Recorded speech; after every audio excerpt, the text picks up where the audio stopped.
guys, dito naman tayo sa ating tinatakpan ko ba yung mic ko? Hindi ko alam kung anong tamang paghawak. Medyo pagpasensyahan nyo na guys, ako'y ina-allergy.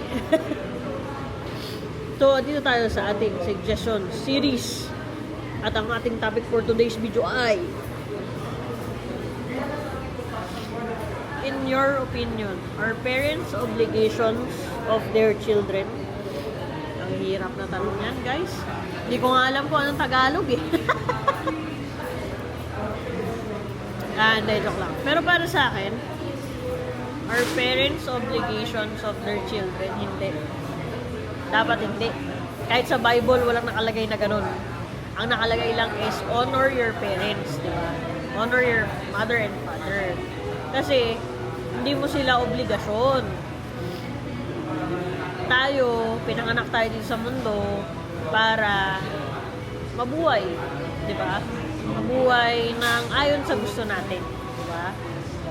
And yung mga magulang natin, nasa inyo na yan kung paano nyo aalagaan yung parents nyo. Kasi sila, may sarili din silang buhay. Kung paano nila gustong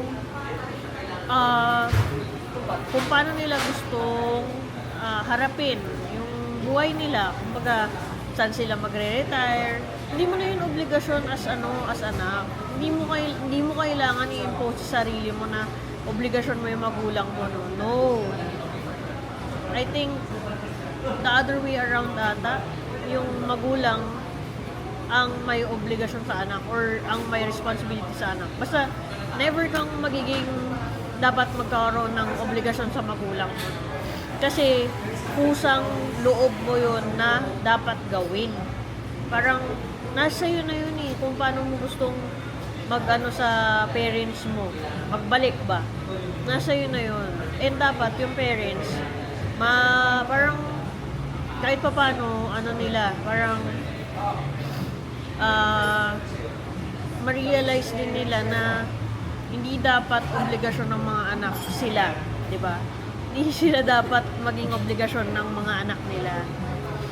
And wala dapat gustong magulang na maging ganun. Kasi, ano yun eh, ikaw, nung tumatanda ka, dapat hindi mo thinking na naging magulang ka para may mag-alaga sa'yo. Hindi ganun. Dapat alagaan mo yung sarili mo. Diba? Alagaan mo yung sarili mo para sa mga anak mo. Alagaan mo yung sarili mo kasi gusto mo na may makita pa ng ibang mga bagay, makapag-explore pa ng mga ibang bagay, diba? Ano yun? Pagkatapos mo magpakasaya sa buhay mo or ano, at the end of the day, yung parang i-burden mo yung anak mo, ganon? Hindi ganon dapat eh. Dapat, ang thinking natin is, dito tayo sa mundo, ginagawa natin yung mga gusto natin, nag-explore tayo, and dapat, tayo pa rin sa huli, yung mag-decide kung anong gusto natin gawin sa buhay. Hindi tayo obligasyon ng kahit sino man o ibang tao sa mundo. Walang ganon. Walang ganon, guys. Hindi dapat yung tumatak sa isip nyo. Ang dapat tumatak sa isip nyo is, pwede kayong mag-give back sa magulang nyo in any possible ways, pero never nyo siyang magiging obligation. Yun lang. Hanggang sa susunod. Ina-allergy